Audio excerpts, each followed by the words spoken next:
After 333 years, your country is finally free from Spanish rule. What you thought were your allies in liberation, though, suddenly turned their back on you and decided to colonize your country as well. Hello there. Welcome to Eventful Insights. Today's video will talk about the Philippine-American War, a tale of betrayal, infighting, and complex relationships between nations. But before that, what do you know of Philippine history? Comment it down below. Now we start our story in the Philippines. The Philippines, an archipelago in Southeast Asia, underwent significant transformations during its 333 years under Spanish rule, from 1565 to 1898. The Spanish colonization began with the expedition of Miguel López de Legazpi, which established the first permanent Spanish settlement in Cebu. This period profoundly influenced the Philippines' culture, religion, and socio-political structures. The Spanish introduced Christianity, making the Philippines the largest Catholic nation in Asia. They also established the encomienda system, which restructured the local economy and society. The Spanish era left a lasting legacy evident in the Philippines' language, architecture, and traditions, shaping its national identity in complex ways. However, this era was also marked by resistance and uprisings from native Filipinos, culminating in a struggle for independence that would eventually lead to the end of Spanish rule with the Treaty of Paris in 1898, transferring sovereignty to the United States.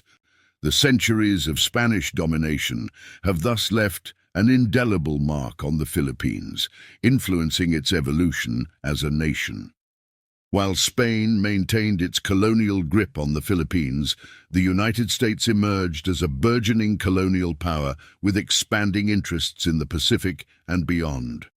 Throughout the 19th century, America's Manifest Destiny doctrine, which held that the United States was destined to expand across North America, underscored its imperial ambitions. This expansionist mindset extended overseas by the late 19th century, driven by economic interests, military strategy, and a sense of national superiority. The United States' interest in the Philippines began to crystallize during the Spanish-American War of 1898. American business and political leaders saw the potential of Asian markets and recognized the strategic military value of the Philippines as a gateway to the Pacific. The U.S. Navy's victory over the Spanish fleet in Manila Bay, led by Commodore George Dewey, marked a turning point. This victory not only demonstrated America's naval power, but also signaled its readiness to assume a more assertive role in global affairs. The colonial rivalry between Spain and the United States in the late 19th century marked a dramatic shift in global power dynamics.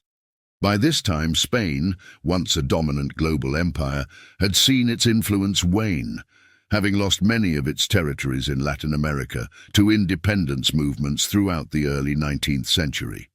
Its remaining significant colonies, including the Philippines, Cuba, and Puerto Rico, were increasingly burdensome due to ongoing local resistance and economic inefficiencies. In contrast, the United States was emerging as a significant imperial power, driven by rapid industrial growth and the strategic ambitions of expanding its influence overseas. The concept of manifest destiny, which initially focused on continental expansion, began to encompass overseas territories, with influential figures like Alfred Thayer Mahan advocating for a strong navy and overseas bases as crucial for America's future as a world power. This growing American imperialism clashed with Spanish colonial interests, culminating in the Spanish-American War of 1898.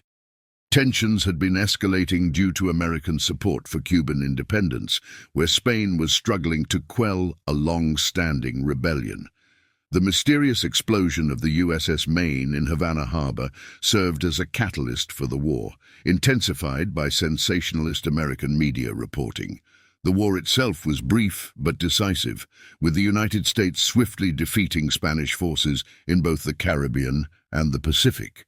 Notable battles included the destruction of the Spanish fleet in Manila Bay, by Commodore George Dewey and the capture of Santiago de Cuba.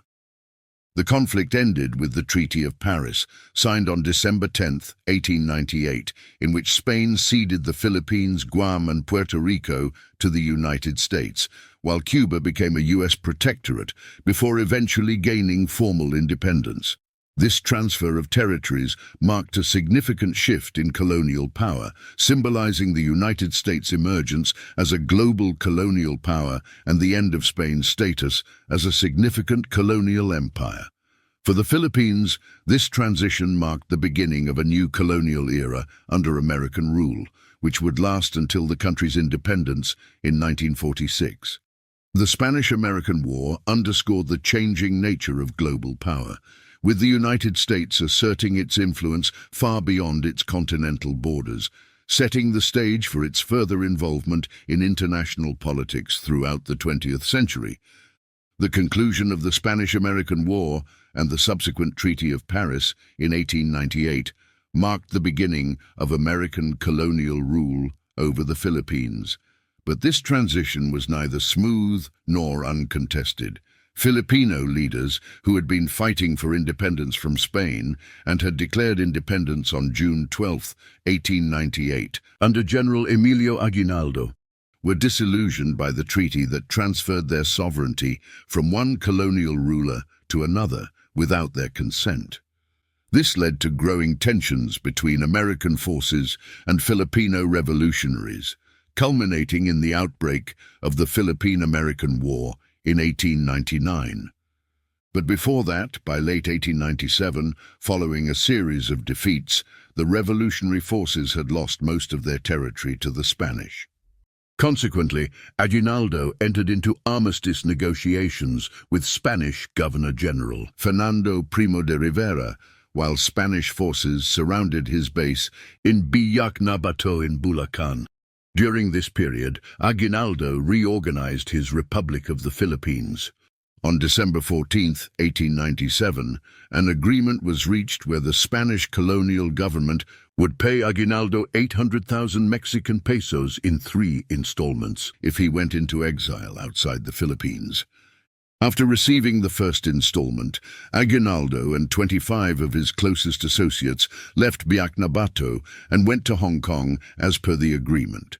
Before departing, Aguinaldo denounced the Philippine Revolution, urged Filipino rebels to disarm, and labeled those who continued to fight as bandits. Despite his denunciation, some revolutionaries persisted in their armed struggle against the Spanish. Aguinaldo later claimed that the Spanish never paid the second and third installments. While in exile, Aguinaldo met privately with U.S. Consul E. Spencer Pratt in Singapore on April 22, 1898. Following this meeting, Aguinaldo decided to lead the revolution again, based on Pratt's assurances, allegedly communicated from Commodore George Dewey, that the United States would recognize Philippine independence. Pratt reportedly assured Aguinaldo that no written agreement was necessary, as the admiral's and consul's word was as good as the official word of the United States. With these assurances, Aguinaldo returned to the Philippines. However, Pratt later disputed Aguinaldo's version of events, denying any political agreements with him. Dewey also refuted Aguinaldo's claims, stating that he made no promises about the future and that it would be unwise to officially cooperate with Aguinaldo and his followers. Dewey emphasized his policy of avoiding any formal alliance with the insurgents, although he acknowledged that they could be useful until American troops arrived. On the night of February 4, 1899, fighting broke out on the outskirts of Manila. By morning, the Filipinos, who had fought bravely, were defeated at all points. During the fighting, Aguinaldo issued a proclamation of war against the United States. Despite strong anti-imperialist sentiment in the United States, the U.S. Senate ratified the treaty ending the Spanish-American War by a single vote on February 6th. U.S. reinforcements were quickly dispatched to the Philippines. Before we dive into the war between the Philippines and America, what do you think about America as a colonial force? Let me know your thoughts in the comment section below. To know more about different battles between nations, head to our channel. Now let's go back. The first Philippine Republic was declared on January 21st, 1899. However, the United States did not recognize it, leading to rising tensions and eventual hostilities. On January 31st, 1899, the Republic's Minister of Interior, Teodoro Sandico, signed a decree instructing that all idle lands be cultivated to provide food in anticipation of war with the Americans. On the evening of February 4th, Private William W. Grayson fired the first shots of the war on Sosiego Street towards a subpost of Blockhouse 7. According to the National Historical Commission of the Philippines, 2 unarmed soldiers were killed. Grayson's account states that his patrol ordered 4 Filipino soldiers to halt, and when they cocked their rifles in response, the patrol fired on them and then retreated. This incident triggered the 1899 Battle of Manila.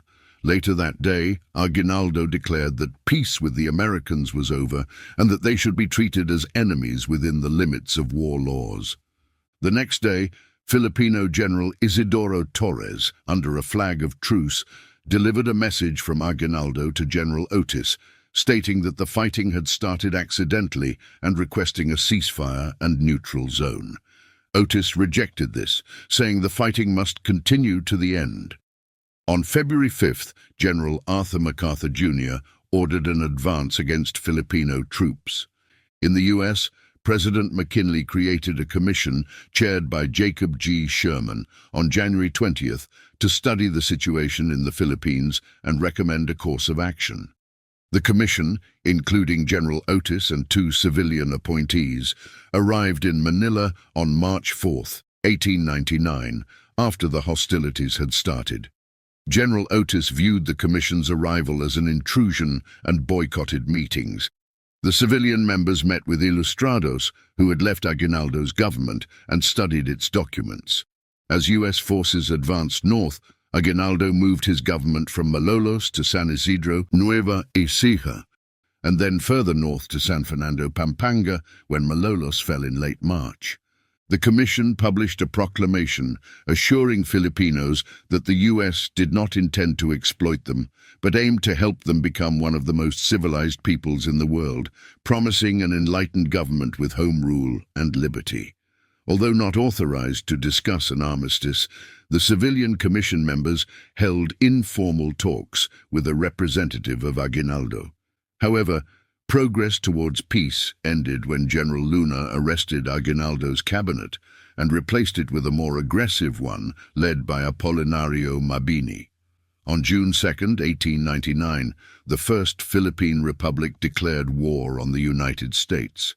Antonio Luna, the most capable Filipino commander, took charge of military operations but faced significant obstacles due to mutual jealousy and distrust between him and Aguinaldo. On June 5, 1899, General Antonio Luna was killed in the plaza of a rectory in Cabanatuan, Nueva Ecija.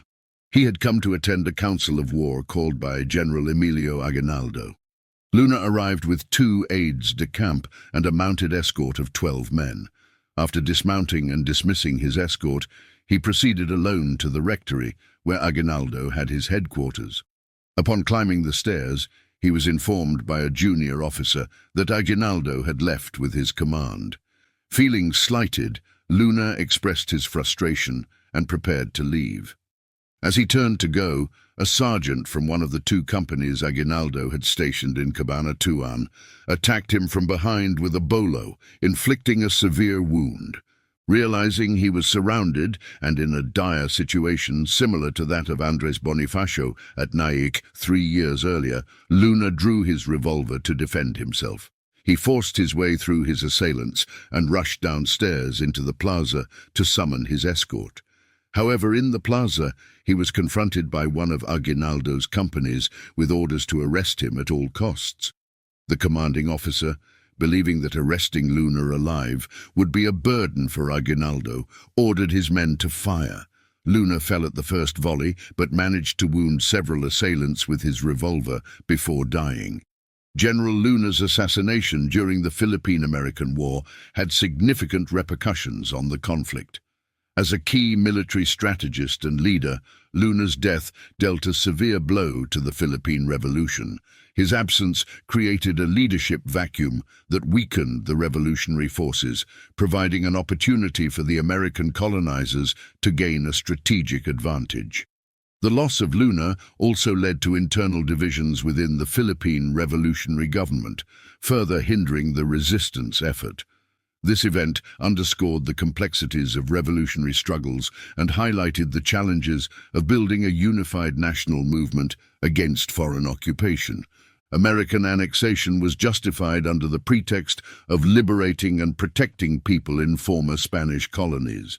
Senator Albert J. Beveridge, a notable American imperialist, stated that Americans altruistically went to war with Spain to free Cubans, Puerto Ricans, and Filipinos from their tyrannical rule.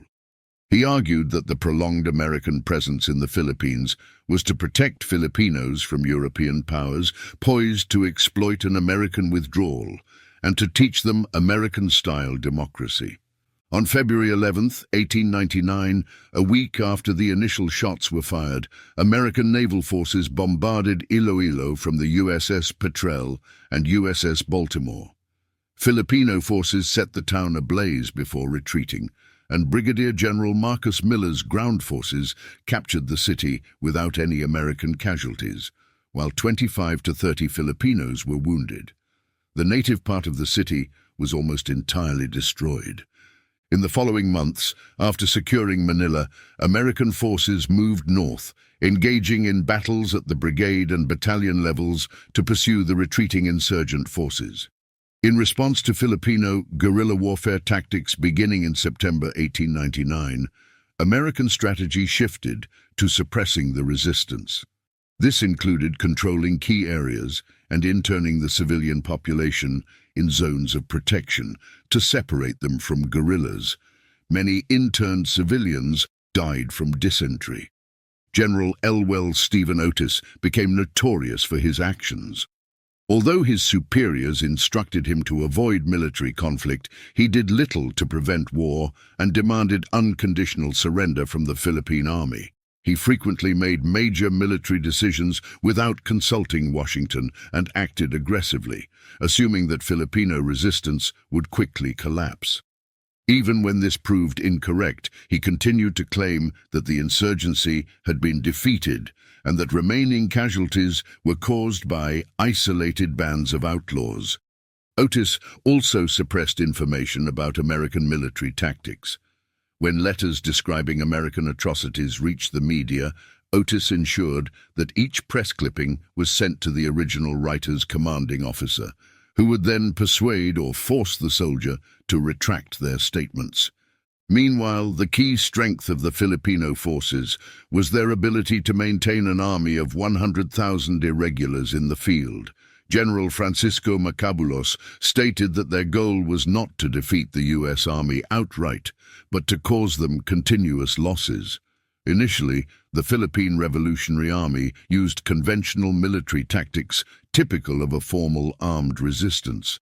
They hoped to inflict enough American casualties to influence the 1900 U.S. presidential election, leading to a victory for William Jennings Bryan, who was against imperialism and might withdraw American forces from the Philippines. However, President McKinley's re-election in 1900 was a major blow to the insurgents, convincing many Filipinos that the Americans would not leave quickly. Combined with heavy battlefield losses against better equipped and trained American forces, Aguinaldo realized he needed a new strategy.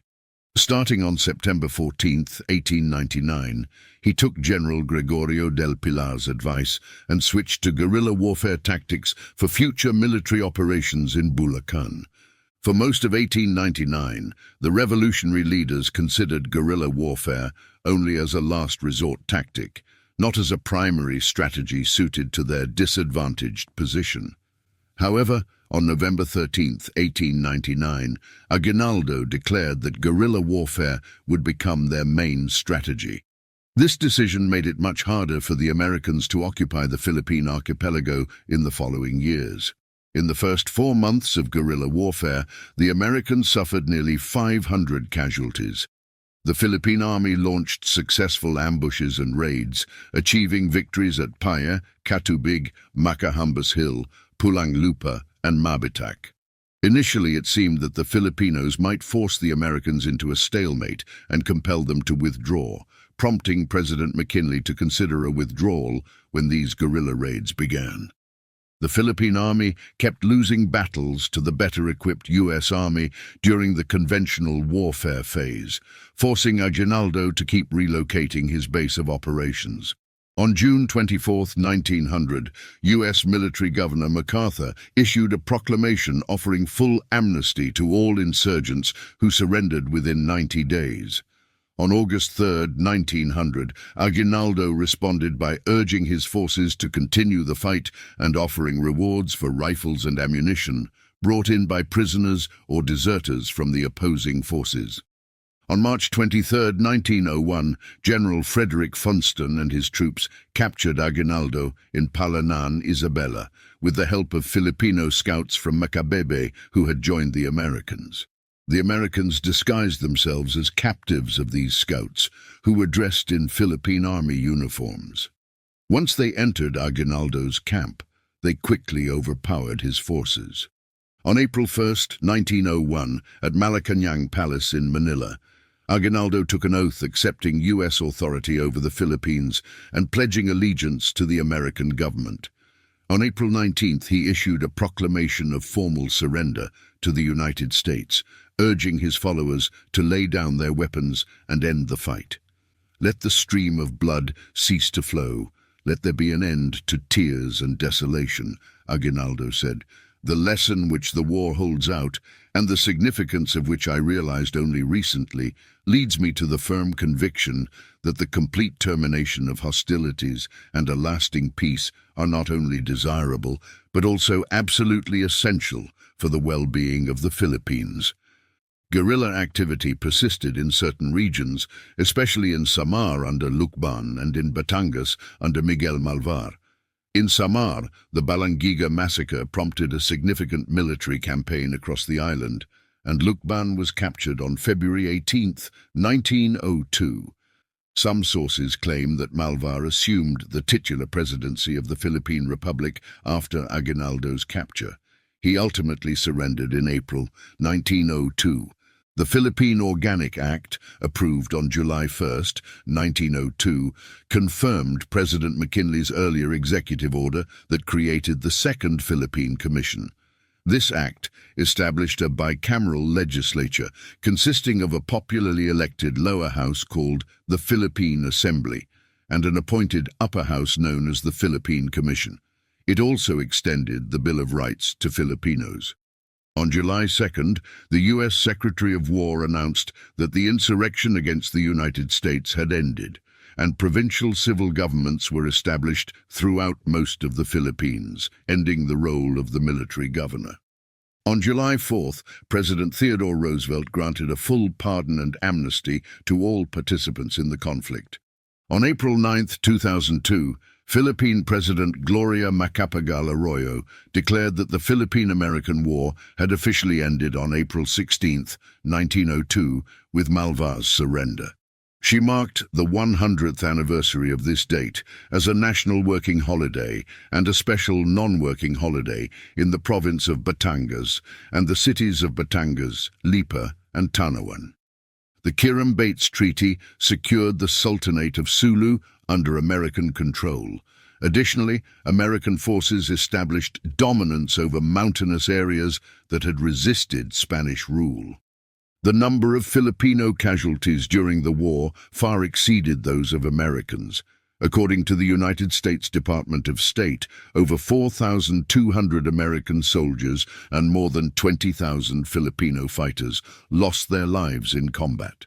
Additionally, as many as 200,000 Filipino civilians died due to violence, starvation, and diseases like cholera. While there is ongoing debate about the exact number of Filipino deaths, modern estimates suggest around 200,000 civilian fatalities, primarily from famine and disease, with some estimates reaching as high as 1 million dead. In 1903, American authorities conducted a population survey in the Philippines, counting 7,635,426 people, including 56,138 foreign-born individuals. Comparatively, a Spanish census in 1887 recorded a population of 5,984,717, excluding non-Christians. Rudolf Rummel's estimates indicate that between 16,000 to 20,000 Filipino soldiers and around 34,000 civilians were killed, with an additional 200,000 civilian deaths, mostly attributed to a cholera epidemic. After military rule ended on July 4, 1902, the Philippine Constabulary was set up as a nationwide police force to tackle lawlessness and deal with the remaining insurgent groups. Under the leadership of Brigadier General Henry Turaman Allen, the Philippine Constabulary gradually took charge of suppressing the activities of hostile forces. Even though the war officially ended, remnants of Aguinaldo's Republic and the Katipunan organization, along with other resistance groups, continued fighting for almost 10 years. Governor General Taft preferred to handle these resistance movements as law enforcement issues, labeling their actions as brigandage or banditry. In 1902, Macario Sakay established the Republika ng Katagalugan, claiming to succeed the First Philippine Republic, but it ended in 1906 when Sakay and his followers surrendered to the American authorities. Beginning in 1903, organized groups engaging in brigandage became problematic in some distant provinces, such as the Pulahan in Samar and Leyte. The Pulahan, known for their red attire, combined Catholic and folk beliefs, including the belief in amulets that made them bulletproof. By 1911, most of these groups were defeated or surrendered to the Philippine Constabulary. Despite the Kiram Bates Treaty, signed with the Sultanate of Sulu at the start of the war to prevent resistance in certain areas, the United States eventually cancelled the treaty and began colonizing Moroland, leading to the Moro Rebellion. This rebellion lasted until the Battle of Budbagsak in June 1913, where Moro forces were defeated by U.S. troops. Negotiations between U.S. authorities and the Sulu Sultanate continued until the dissolution of the Sultanate in March 1915. Additionally, a 1907 law banned the display of flags and symbols associated with the Philippine insurrection, further extending the conflict in the eyes of some historians. In the end, even though the Filipinos wanted independence, they ended up as a colony of the United States. That is all for today's video. What do you think about America's unrelenting mindset to expand their territories back then? Comment your thoughts below. If you liked this video, give us a thumbs up, subscribe to our channel, and click the notification bell for more updates. Thanks for watching.